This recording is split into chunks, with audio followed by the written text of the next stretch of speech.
요한일서 3장 4절부터 10절까지인데요. 지난주에 이어서 요한일서 3장을 계속해서 묵상하고 있습니다. 한 절씩 돌아가며 읽죠. 죄를 짓는 자는 하나님의 법을 깨트리는 사람입니다. 죄를 짓는다는 것은 하나님의 법을 어기며 사는 것과 같습니다. 여러분도 알고 있는 것처럼 그리스도는 죄를 없애기 위해 오셨으며 그리스도께서는 죄가 없으십니다. 그러므로 그리스도 안에 있는 사람은 더 이상 죄를 짓지 않습니다. 만약 그가 계속하여 죄를 짓는다면 그는 그리스도를 진정 이해하지 못한 것이며 또한 그리스도를 알았다고 할 수 없을 것입니다. 사랑하는 자녀들이여, 어느 누구라도 여러분을 잘못된 길로 인도하지 못하게 하십시오. 그리스도께서 의로우신 것처럼 의를 행하는 사람은 의로운 사람입니다. 마귀는 태초부터 지금까지 죄를 지어오고 있습니다. 계속해서 죄를 짓는 사람은 마귀에게 속한 자입니다. 하나님의 아들은 바로 이 마귀의 일을 멸하기 위해서 오셨습니다. 하나님께서 누군가를 그의 자녀로 삼으셨을 때 그 사람은 더 이상 죄를 짓지 않습니다. 그것은 하나님께서 주신 새로운 삶의 씨가 그의 안에 머무르게 되기 때문입니다. 그는 이제 하나님의 자녀가 되었기 때문에 계속하여 죄를 짓고 살 수 없습니다. 함께 읽습니다. 이것으로 우리는 누가 하나님의 자녀이며 누가 마귀의 자녀인지를 알 수 있습니다. 올바른 일을 행하지 않는 사람은 하나님의 자녀가 아닙니다. 그리고 자기 형제를 사랑하지 않는 사람도 하나님의 자녀가 아닙니다. 아멘. 우린 지난주부터 우리의 정체성에 대해서 성경 속에서는 무엇이라고 말하는지 또 하나님께서는 뭐라고 말씀하는지 살펴보고 있습니다. 지난주에 나눴던 말씀의 핵심은 이거예요. 하나님이 우리를 구원하셨고 그래서 우리를 이제 자녀 삼아 주셨다라는 거죠. 그런데 우리는 자꾸 그분의 자녀가 되었다는 사실을 망각한 채 잊어버린 채 계속 이전의 삶처럼 살아가려고 한다라는 우리들의 모습이 있다라는 거죠. 즉 자녀로서의 삶을 살아가지 못하도록 방해하는 것들이 있더라. 그 방해하는 것들이 여러 가지가 있겠지만 그 원인들이 있겠지만 그 중에 가장 크게 우리를 흔들고 있는 것, 그건 무엇이냐면 그런 생각들이라는 거죠. 우리가 한번 구원받았으면 영원히 구원받은 것이지 않나. 그러니까 우리가 구원을 잃을 수는 없으니 뭐 적당히 살아가면 되지.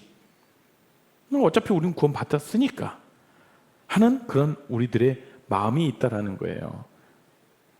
그래서 구원은 한 번으로 끝나는 것이 아니라 구원받아서 의롭게 된 우리는 계속해서 성화의 과정을 거쳐간다라고 했죠. 그게 다시 다른 말로 성숙의 여정을 걸어간다라는 이야기를 했죠. 날마다 구원받아야 할 존재가 바로 우리라는 사실이죠. 우리는 구원받았으며 구원받는 걸로 끝난 게 아니라 날마다 구원받아야 돼요. 뭐해서? 우리는 언제나 죄를 좋아하거든. 죄를 따라가려고 하거든. 그런 죄의 경향성에서 우리를 구원해 주시는 날마다의 그 구원의 은혜를 우리가 누려야 된다라는 사실입니다. 그래서 그 사실을 우리가 잊어서는 안 된다라고 우리가 같이 함께 나눴죠. 오늘 말씀을 또 나누기 전에 한 가지 영상을 좀 짧은 영상 한번 볼까요?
네, 제가 설교를 준비하면서 우연찮게 보게 된 영상인데요.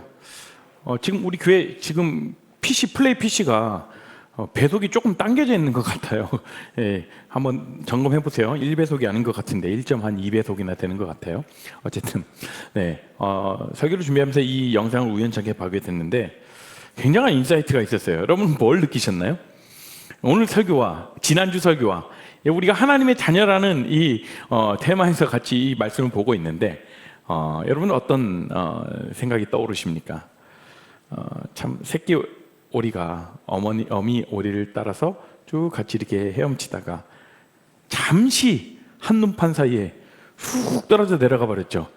예, 그 폭포수 밑으로 떨어졌죠. 이제 스스로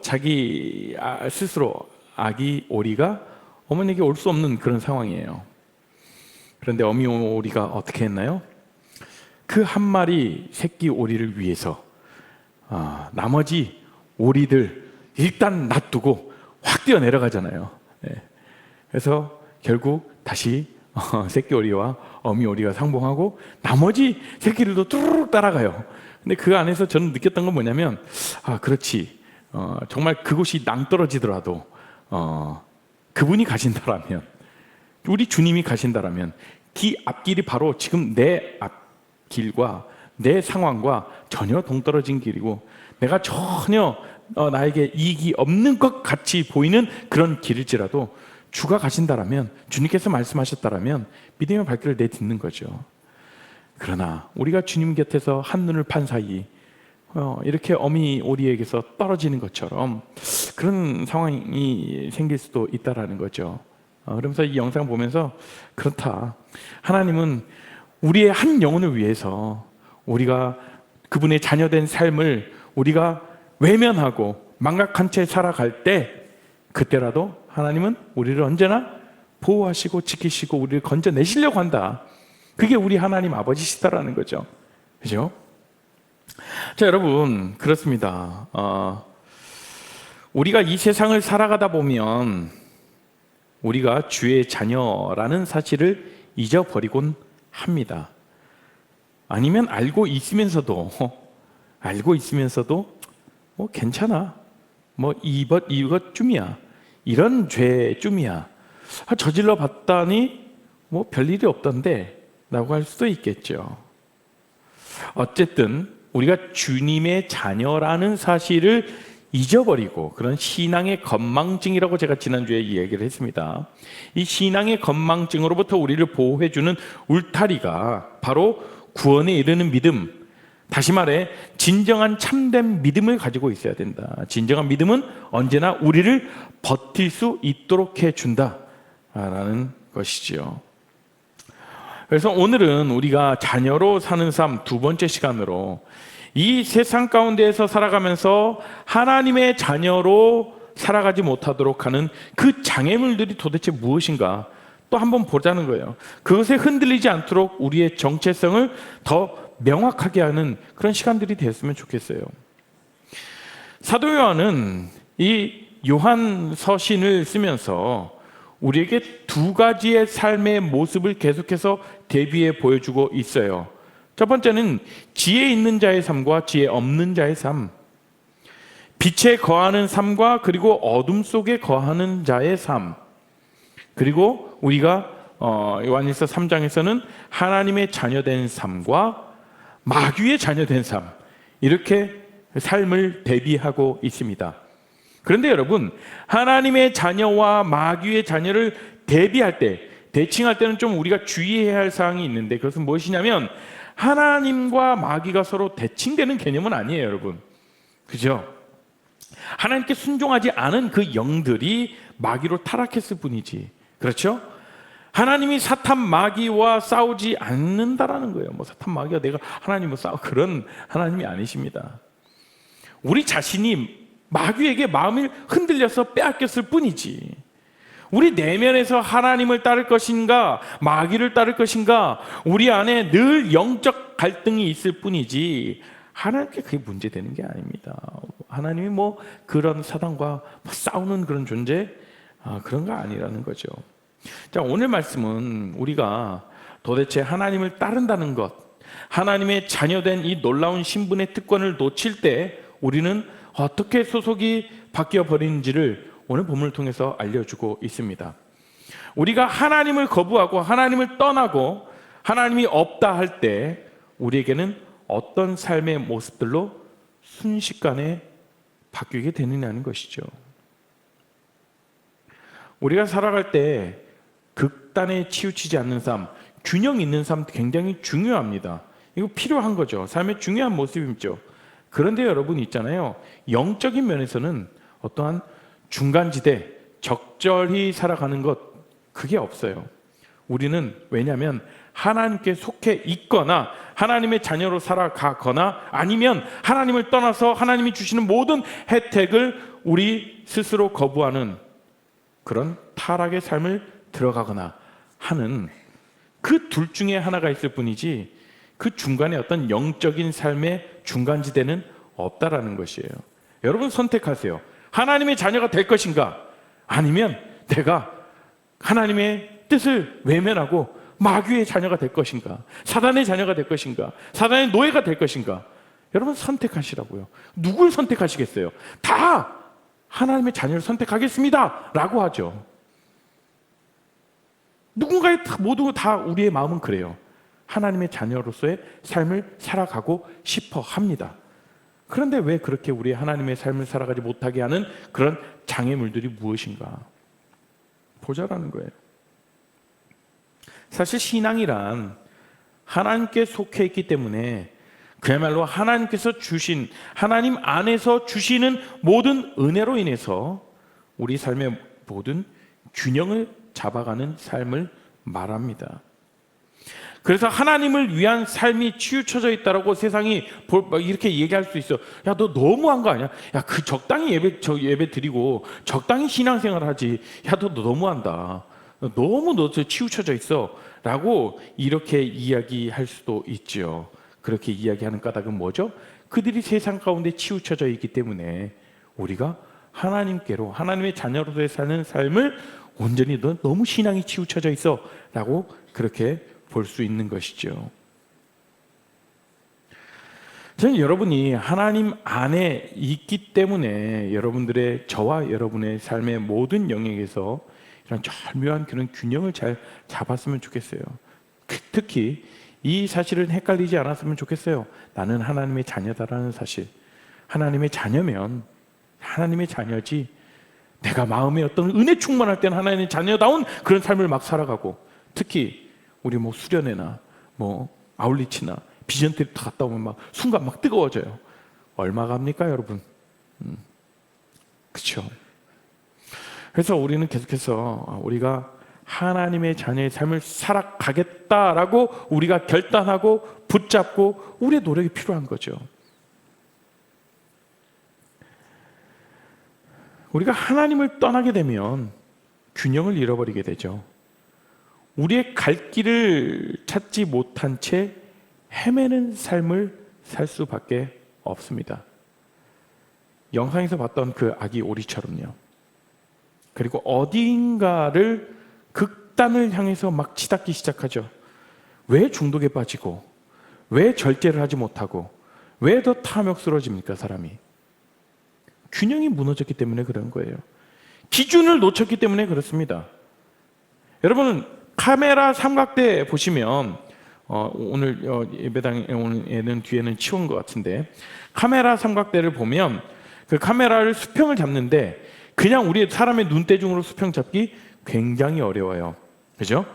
그래서 삼각대 한쪽에 균형을 맞추는 그런 수평대가 있거든요. 저 사진처럼요. 저 수평계를 딱 보고 저 가운데 이렇게 점이 오면 정확하게 수평이 맞은 거죠. 그래서 뭐 조금씩 이렇게 땅이 기울었으면 이쪽으로 올리고 내리고 해서 수평을 맞춥니다. 우리의 눈보다 더 정확한 그런 수평계에 맞춰서 균형을 바로 잡아야 똑바른 영상의 결과물이 나오죠. 기준이 있어야 그 균형이 생기는 거죠. 기준이 없는데 어떻게 균형이 생길 수가 있겠습니까? 그래서 우리가 정말 우리가 왜 하나님의 자녀로 살아가지 못하는가? 첫 번째, 기준이 틀어졌기 때문에 그래요. 기준이 틀어졌기 때문에. 우리의 기준이 뭐예요? 우리 기준이. 우리가 신앙인으로 살아가면서, 그리스도인으로 살아가면서 우리의 기준이 무엇이냐라는 거죠. 자, 오늘 말씀에 죄와 불법이라는 단어가 등장합니다. 사실 이 죄와 불법이라는 단어는 동일한 속성을 지니고 있어요. 자, 볼까요? 죄라는 것은 무엇이냐면 관역을 벗어난 것, 목적을 벗어난 것입니다. 그래서 죄가 뭐냐면 하나님을 관역으로 삼지 않는 삶, 그것을 말해요. 하나님을 목적으로 삼지 않는 삶을 바로 죄라고 이야기하는 것이에요. 하나님을 벗어나면 뭘 목표로 하겠습니까? 하나님 이외의 것들을 목표로 하면 살아가겠죠. 하나님이 이외의 것들을 계속해서 우리는 조준하기 시작할 때 우리는 그것을 뭐라고 하냐면 우상이라고 합니다. 그래서 우상을 섬기는 사람들의 삶은 그 죄인들의 특징으로도 볼 수가 있어요. 그 죄인들의 특징은 계속해서 우상들을 섬겨나가요. 한 가지 우상이 아니라 수십 가지, 수백 가지 우상들을 섬겨나가요. 그 우상들이 우리가 생각하는 그 금송아지 우상, 불상, 그런 게 우상이 아니라, 어떤 형태를 두고 우상이라고 하는 것이 아니라 우리 마음의 우상이 얼마나 많습니까? 하나님으로부터 관역이 벗어난 것, 그것에 조준하기 시작할 때 그 모든 것들이 다 우리의 우상이 되어버릴 수 있다는 겁니다.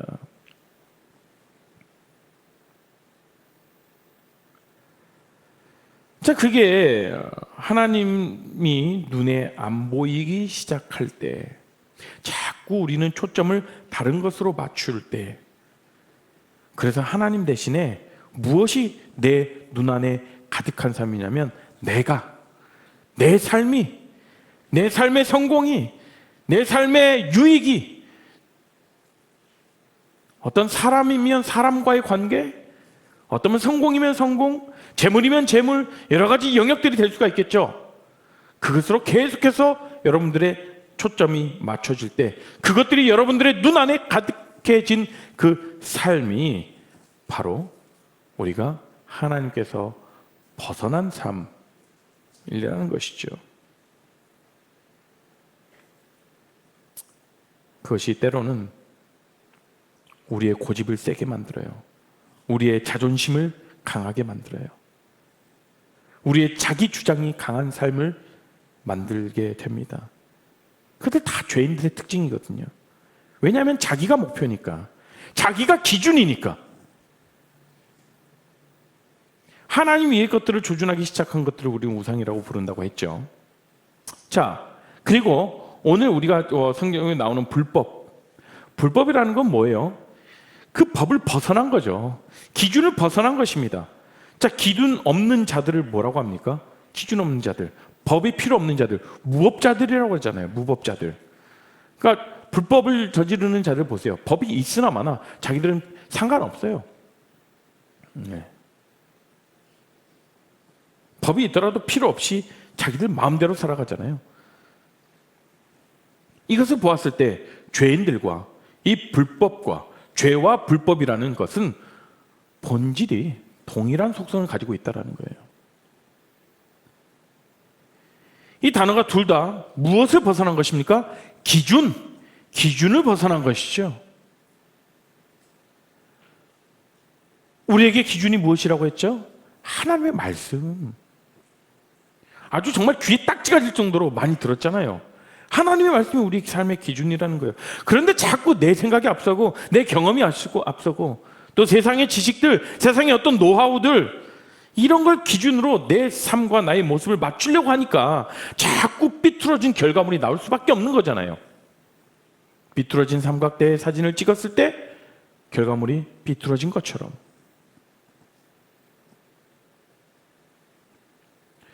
여러분의 신앙이 정말 흔들림 없는 굳은 그 믿음의 뿌리가 박히길 소망합니다, 여러분. 정말 여러분들의 삶 가운데에서 기준이 바로 서 있어서 그 바로 선 기준대로 여러분들의 삶의 모습들이 정말 바른 하나님의 자녀로서의 삶을 살아가길 축복드립니다. 여러분, 우리의 진정한 우리의 신앙은 무엇이냐면, 때로는 우리의 일이 잘 풀리고 잘 안 풀리고 그런 거에 여러분들의 균형이 흔들리는 게 아닙니다.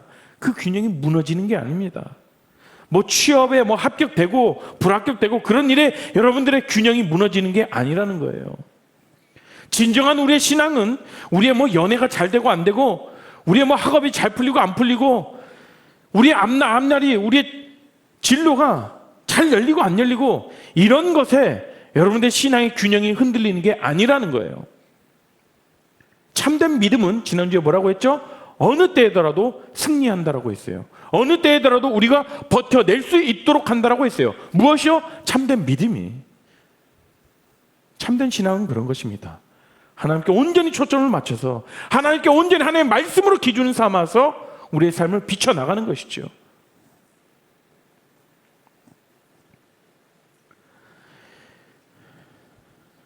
그러니까 균형을 잘 잡아 나갈 수 있는 그 기준점이 하나님의 말씀이라고 했는데 이 말씀 속에 모든 말씀들을 다 압축하잖아요. 그러면 이렇게 표현할 수가 있습니다. 하나님은 여러분을 사랑하십니다. 하나님은 사랑이십니다. 왜요? 왜 우리를 사랑하실까요? 우리는 그분의 자녀이기 때문에. 우리는 그분의 자녀이기 때문에 하나님이 여러분들을 사랑하신다라는 거예요. 이 사실을 굳게 믿고 우리 계속해서 우리의 삶 가운데 떠올려야 돼요. 그러면 우리는 이러한 세상의 일들, 인간적인 일들에 흔들려서 균형이 무너지는 일 없을 거예요. 자꾸 우리가 균형이 무너지고 그 기준에서 벗어난 삶을 사니까 주님께서 오신 이유에 대해서 이어서 우리에게 분명하게 말씀하십니다. 5절 말씀 같이 한번 볼까요? 5절 말씀입니다. 함께 있습니다. 시작.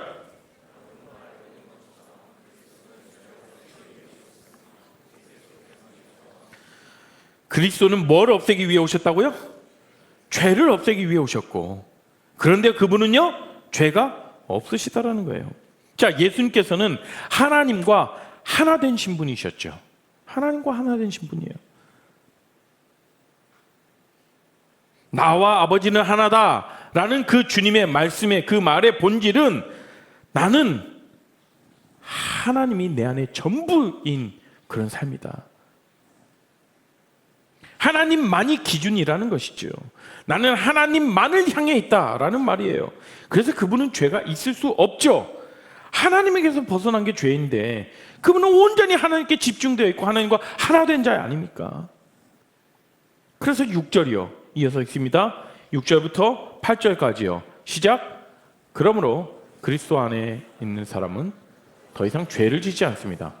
만약 그가 계속하여 죄를 짓는다면 그는 그리스도를 진정 이해하지 못한 것이며 또한 그리스도를 알았다고도 할 수 없을 것입니다. 사랑하는 자녀들이여, 어느 누구라도 여러분을 잘못된 길로 인도하지 못하게 하십시오. 그리스도께서 의로우신 것처럼 의를 행하는 사람은 의로운 사람입니다. 마귀는 태초부터 지금까지 죄를 지어오고 있습니다. 계속하여 죄를 짓는 사람은 마귀에게 속한 자입니다.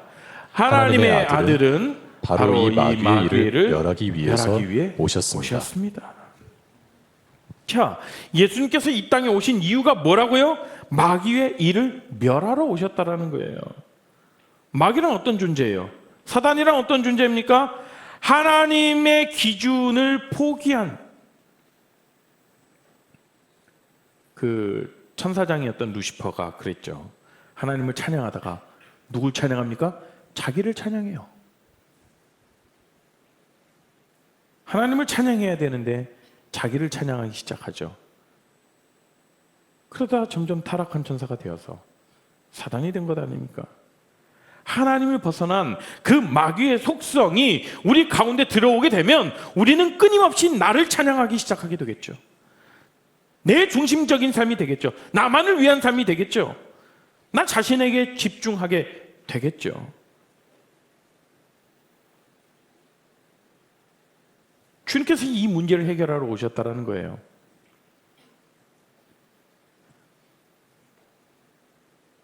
죄의 문제란 자기 중심으로 살아가는 그 자기 주장의 의지를 내려놓게 하는 것. 이게 구원의 핵심이죠. 그걸 위해서 주님은 십자가를 지셨고 우리는 십자가를 경험하게 되면 우리는 죄로부터 벗어나는 삶을 살게 된다라고 말하는 것이에요. 이어서 9절 말씀 한번 볼까요? 9절입니다. 시작.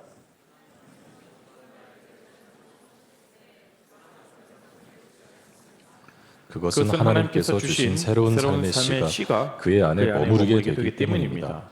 그는 이제 하나님의 자녀가 되었기 때문에 계속하여 죄를 짓고 살 수 없습니다. 자, 하나님께로부터 난 자마다 죄를 짓지 않는 까닭은 무엇이죠? 하나님의 씨, 하나님의 말씀, 하나님이 보내주신 성령, 그분이 우리 안에 거하고 그분의 말씀이 우리 안에 거하면 아까 말씀드린 그 삼각대 위에 있는 수평계를 찾아가는 것처럼 그 말씀 때문에 우리의 삶의 균형점을 찾게 된다는 거예요.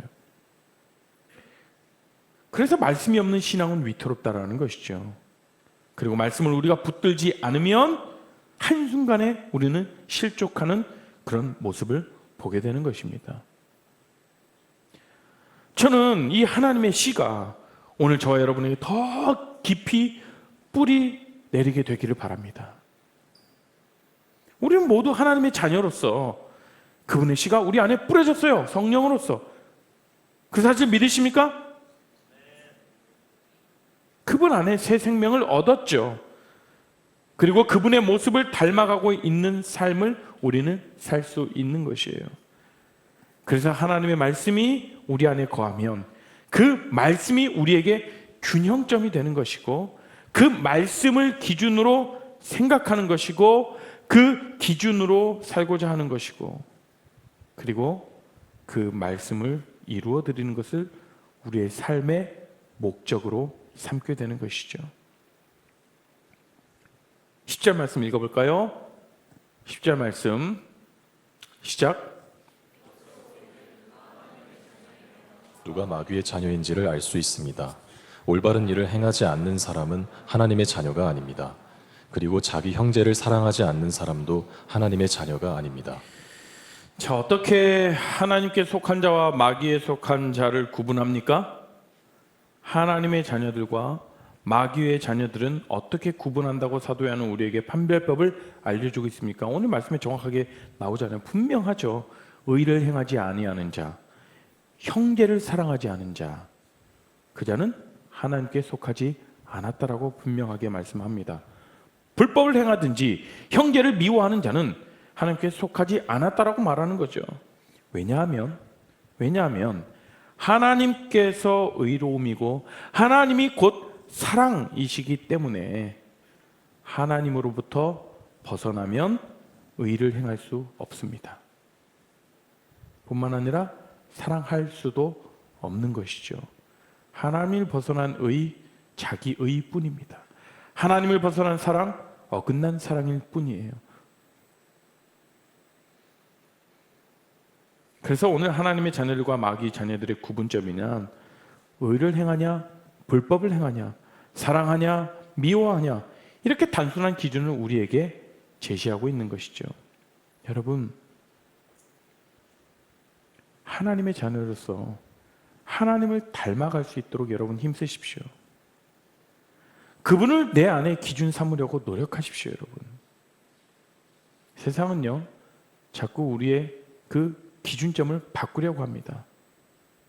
자꾸 우리가 그 하나님께 기준된 그 삶, 말씀의 기준 삶을 삼는 그 삶을 살아갈 때 우리는 자꾸 왠지 뒤처지는 것처럼 보이게 만들어요.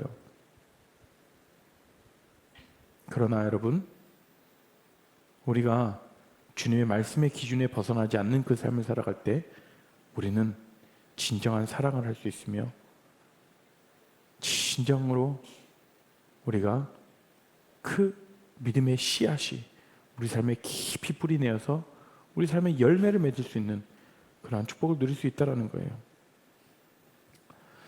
여러분, 여러분 보시면 여러분과 부모님을 보면 참 많이 닮았다는 생각을 하죠. 나는 전혀 도대체 나는 우리 부모님 다 안 닮은 것 같다. 있을 수도 있겠지만 거의 이제 우리가 이런 DNA를 받았기 때문에 부모님을 닮을 수밖에 없어요. 근데 때로는 이런 것도 있죠. 정말 닮고 싶지 않은 부분들도 닮은 것 같고 그럴 수도 있겠죠.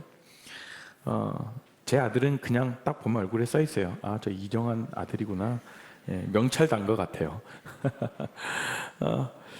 유전의 힘이죠.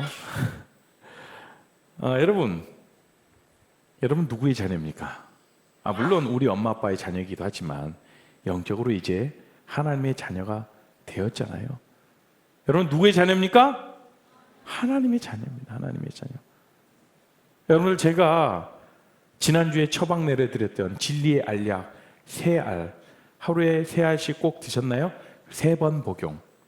첫 번째, 하나님, 나는 하나님의 존귀한 자녀입니다. 사단을 향해서, 야 이 사단아, 나는 하나님의 존귀한 자녀다. 내 자신을 향해서, 누구야? 정하나, 너는 하나님의 존귀한 자녀다. 우리 같이 한번 외쳐볼까요? 나는 하나님의 존귀한 자녀입니다. 별로 기쁘지 않으신가 봐요, 여러분. 네. 세상에 나는 만수르의 자녀입니다. 이래야 기쁜가? 그죠? 여러분, 하나님의 자녀가 되는 것은 정말 우리가 이 인생을 살아가면서 크나큰 특권을 누리는 거예요. 엄청난 특권을 누리는 거죠. 하나님의 자녀로서 누릴 수 있는 것 다 누리며 사십시오, 여러분. 그분 안에 자유함으로 오늘 전도사님이 예배하면서 그렇게 열었잖아요. 우리가 주를 예배하고 우리의 삶 가운데 기쁨이 있냐? 예배할 때 정말 기쁨으로 나아가십시오. 우리가 예배할 때 왜 일어서서 박수 치면서 주님을 찬양하고 우리의 몸을 흔들면서 찬양하겠습니까? 주님께 찬양할 때 우리의 마음이 기쁘니까 그에 대한 정직한 반응 아니겠습니까? 이번에 미랄 수련회 다녀왔는데요. 그분들이 찬양이 나오기만 하면 나와서 온몸을 흔들고 정말 휠체어를 끌고 앞으로 나와서 정말 온 마음을 땀을 뻘뻘 흘리며 찬양해요. 여러분, 우리는 건강한 팔과 다리, 건강한 몸이 있잖아요.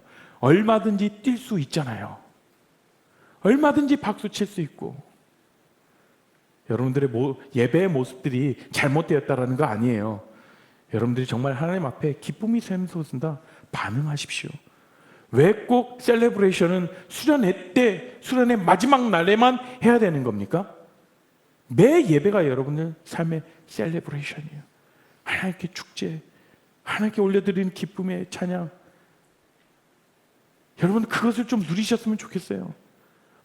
나도 오늘 또 하나님의 자녀가 되는 특권을 누리러 가는구나. 누리러 그것을 확인하러 또 예배 자리가 나오구나. 얼마나 기쁩니까 이 사실에 여러분.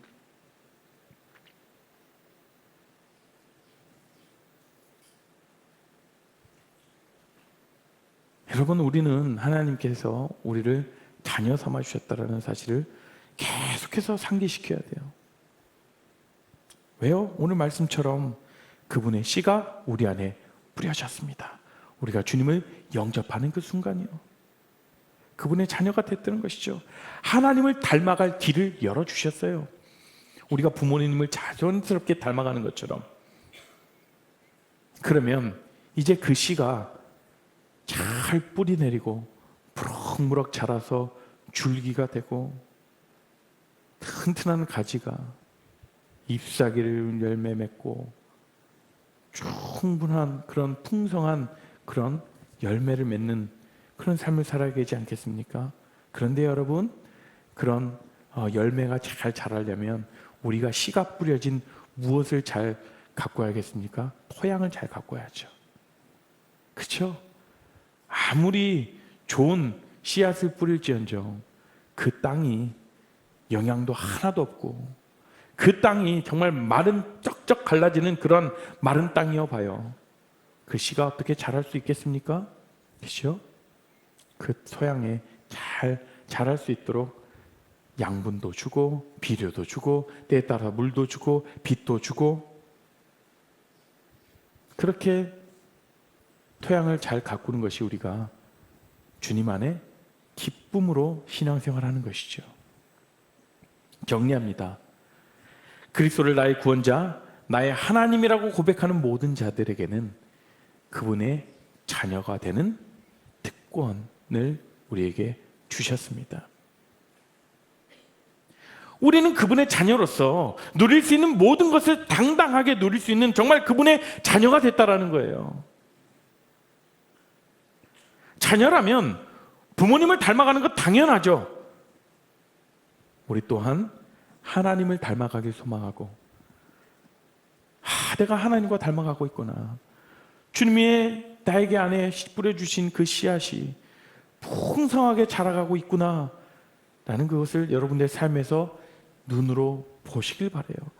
주변 사람들이 여러분들의 삶을 보고 너 정말 하나님의 자녀 맞구나 라고 여겨지는 우리 모든 귀한 공동체, 우리 한 사람 한 사람 되기를 축복합니다. 그분의 자녀답게 살아가길 축복합니다. 같이 함께 우리가 찬양하며 나아가실까요? 우리가 찬양하실 때 그렇구나, 정말 우리의 자녀가 되셨고 우리 자녀로 불러주셨고 우리를 인도하신 그 주님을, 우리를 그렇게 자녀된 그 특권을 누릴 수 있도록 하신 주님께 감사드리며 함께 찬양합니다.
감사합니다. 우리를 자녀 삼아주시고 그 자녀로서의 특권을 누릴 수 있는 모든 혜택들을 우리에게 부어주심에 감사합니다. 우리가 그 사실을 잊지 않고 살아가게 하시고 행여나 우리 삶 가운데에서 그분의 자녀답게 살아가지 못하는 우리의 모습들이 있다면 다시 한번 그 모습들을 주님 앞에 회개하며 나아가게 하시고, 우리의 삶이 그분의 자녀로서의 기준점이 흐트러져 있다면 그 기준점을 바로 잡을 수 있도록 주의 말씀을 붙들며 살아가는 우리 모든 귀한 청년들 되게 하여 주시옵소서. 하나님, 우리가 정말 주님의 존귀한 자녀라는 사실을 매일매일 기억하게 하시고, 한 번 자녀됨으로 끝나는 것이 아니라 매일 그 자녀됨으로써 매일매일 누릴 수 있는 은혜를, 새로운 은혜를 우리에게 부어주시고 그 은혜를 우리가 맛보아할 수 있는 우리 모든 귀한 청년들 되게 하여 주시옵소서. 지금은 주 예수 그리스도의 크신 은혜와 하나님의 크신 사랑과 성령 하나님의 감화 교통하심이 우리가 그분의 자녀의 삶을 살아가겠다라고 그 기준점을 놓지 않겠다라고 결단하며 고백하는 모든 귀한 청년들 가운데에, 그들의 가정 가운데, 그들의 학업 가운데에, 그들의 직장 가운데 지금으로부터 영원토록 함께 없시기를 축원하옵나이다. 아멘.